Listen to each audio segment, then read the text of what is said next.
Welcome to the Investing Ahead podcast. I'm Tom Curran.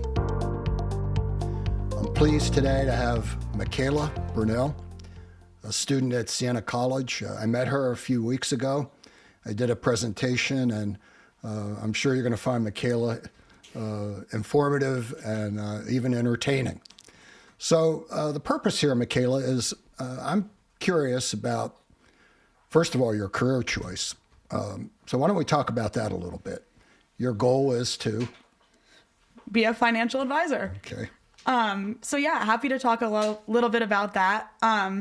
So to start, my dad is actually a financial advisor and CPA. So I kind of grew up not having, a great understanding of that, but at least kind of seeing, his work ethic and, how he always was very dedicated to caring for his clients.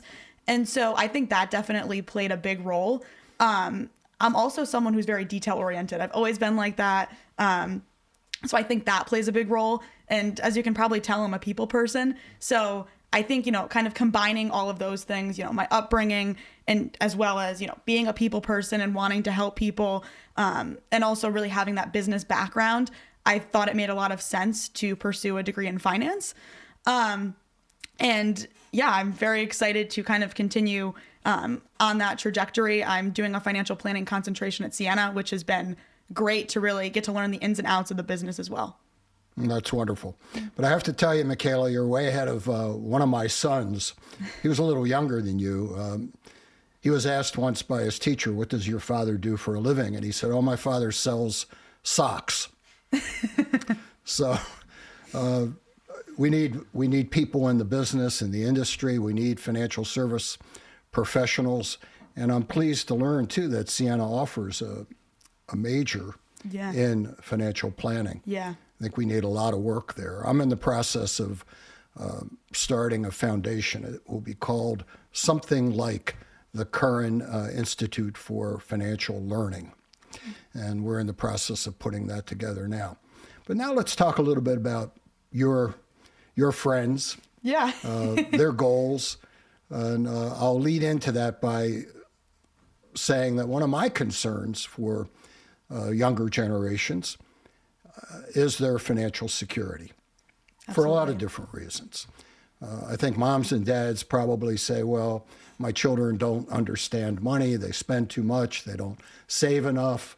Right. But I think even beyond that, I'm not making excuses for your generation, but so much, when I started work in 1969, the maximum that I could pay into Social Security based on my wages was around $800.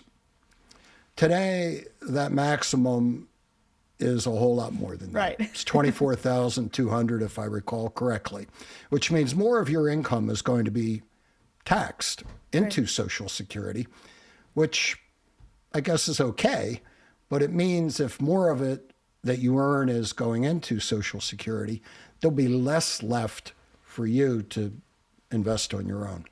Right. So when you look out, what is your concern? Or is it a concern at all? Maybe it's not.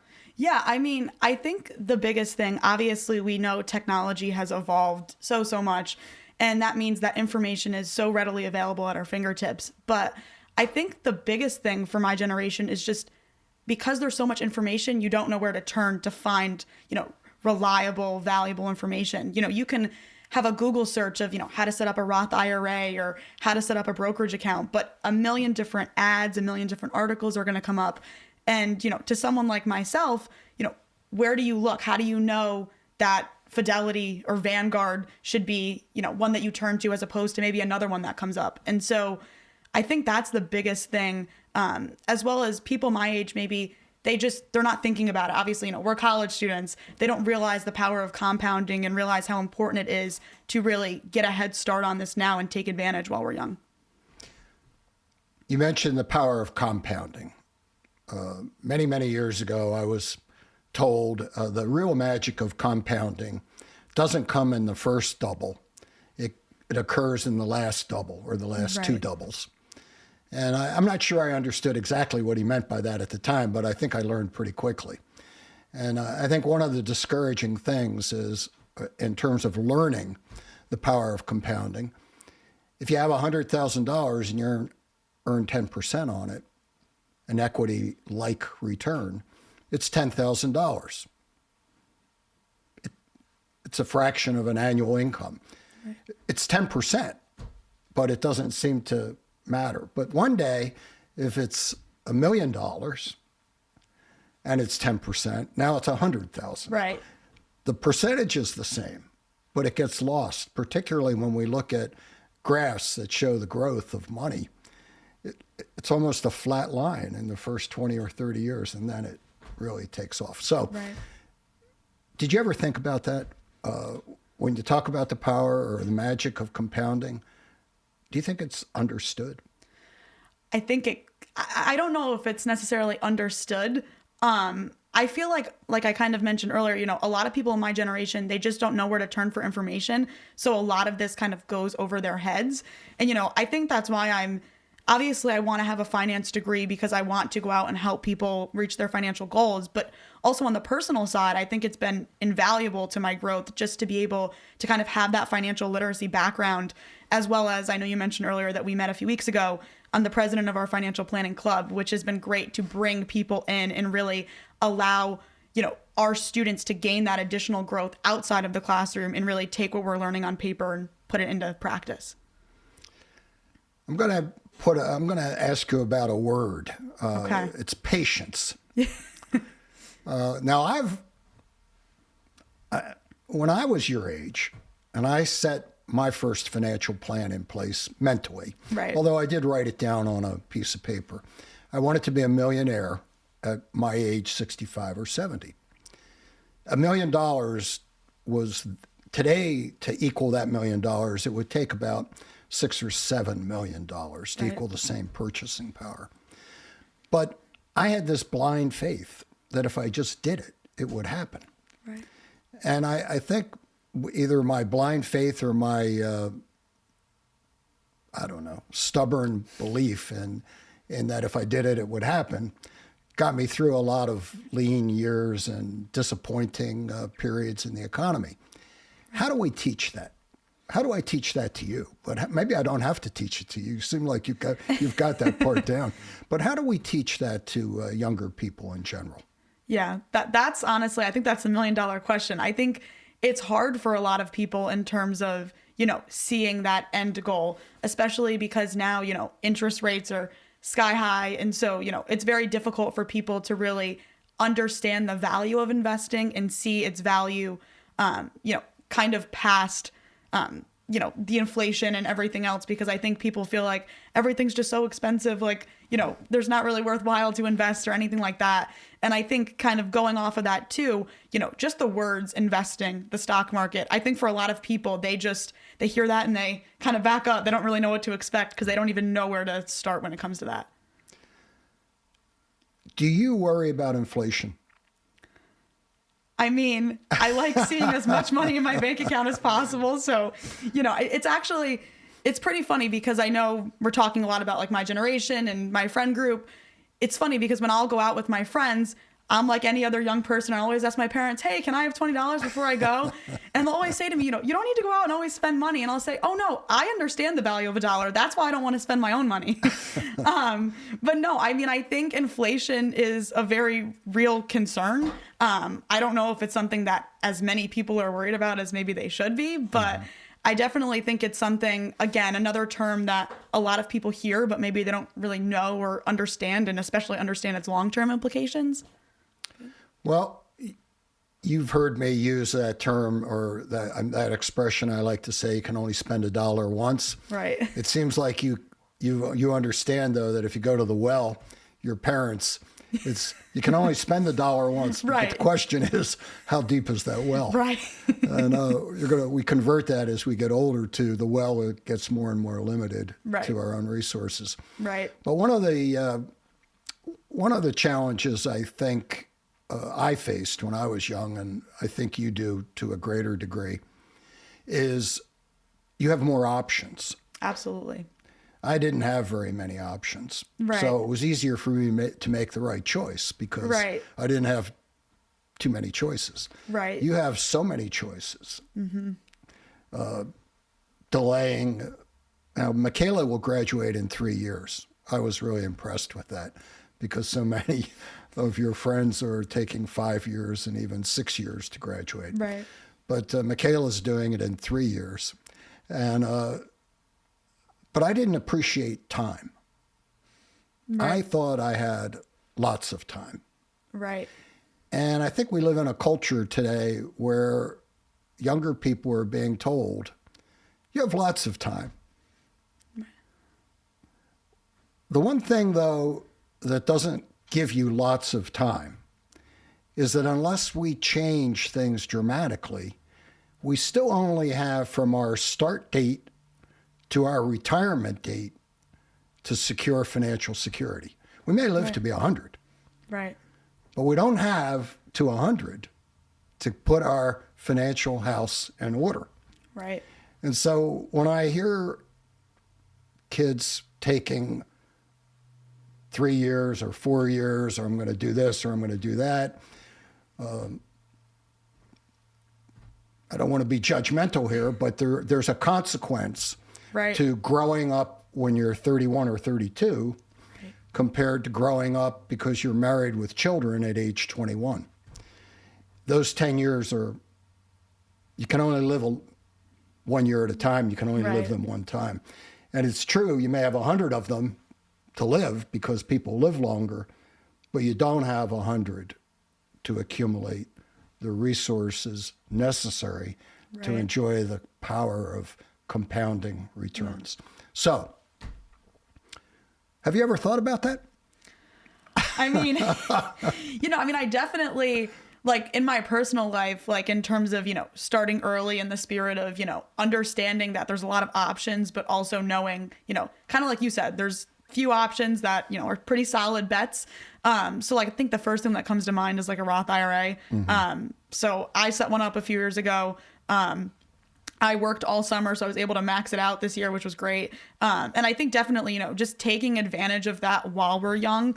I think it's so many people don't understand the value of that and think, we're young. We don't need to start worrying about that. Like, we can kind of adult later. So I think it's very important to kind of start this early on and really think about these different things, especially as I know we mentioned inflation. Things are only going to start costing more. So you really need to be mindful of that, especially when you think, saving for a down payment for a house, buying a house. Obviously, you can't get as much house as you once could a few years back. So very important to start thinking about all of those concepts now. Okay, Mikayla, I'm not trying to blindside you. Okay. But when I started out, my starting salary in 1969 with an MBA from Wharton was about $6,000. Wow. So my view of what I needed is we always measure things in the present. Right. So when I was 21, 22, 23, and I was thinking, well, I'm making $6,000, in terms of my financial security, my base was still $6,000. Right. I never thought about, well, what would my starting salary, if I was just starting out at age, when I'm 40 years later, what might that look like? Never occurred to me. Never. Right. It was an MBA at Wharton, but it never occurred to me. So when we start out, and I think most college graduates start out somewhere between $40,000 and $80,000 in a range, depending on their major in college. With inflation, that number that you believe you'll need to secure your retirement is going to be just based on your starting salary. And of course, 40 years later, you're going to be making a whole heck of a lot more than your starting salary. Fingers crossed. Right? How do we... Now, you've not thought about that. I'm sure you haven't, because I have only begun to think about it, and I've got a lot more years to have thought about it than you have. But when you think about that, let's just suppose we take a hypothetical starting salary of 50,000. And let's just assume that 40 years from now, a starting salary is 200,000 or 250,000. Right. Remember, mine was 6. Right. Today, it could easily be 10 times that. Right. Now, maybe 60,000 doesn't seem like a lot of money to me today, but if you said to me 60,000 when I had just graduated from college, right, that the starting salary would be, right, that would be, that to me, that would just expand my mind to the point where it would blow up.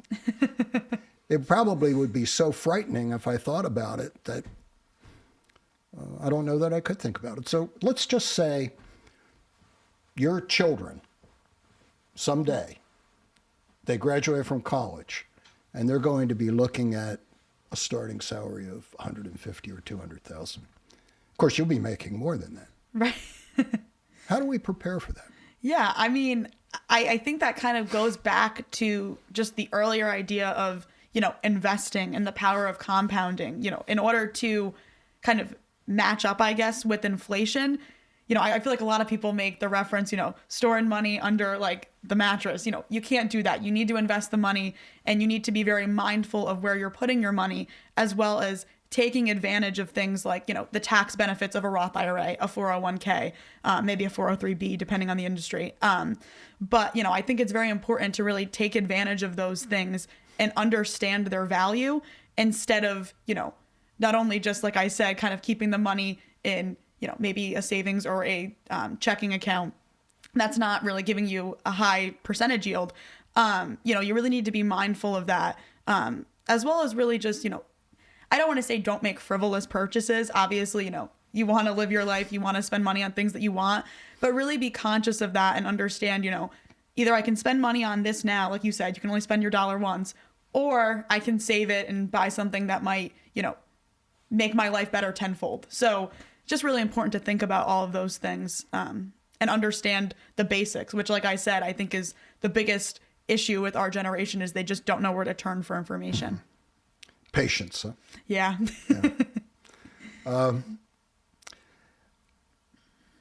What's going to be your first big expenditure when you That's a good are question. on your own? That's a good question. Well, after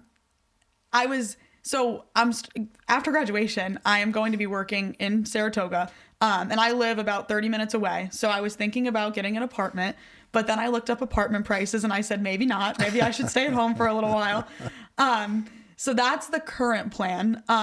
In terms of a big expenditure, probably going to need a new car. My current car is leased, so going to have to start thinking about that. I think the lease will be up in 2025. So that'll probably be the big first expenditure as to, really kind of seeing all that money go out of my checking account. That'll be a little depressing, but that'll probably be the first thing that I move towards. Okay. Now, when you think about expenditures, consumption, I would encourage you to think in terms of, number one, the objective. Let's just say it's a car. Right. And let's assume that you have a monthly payment that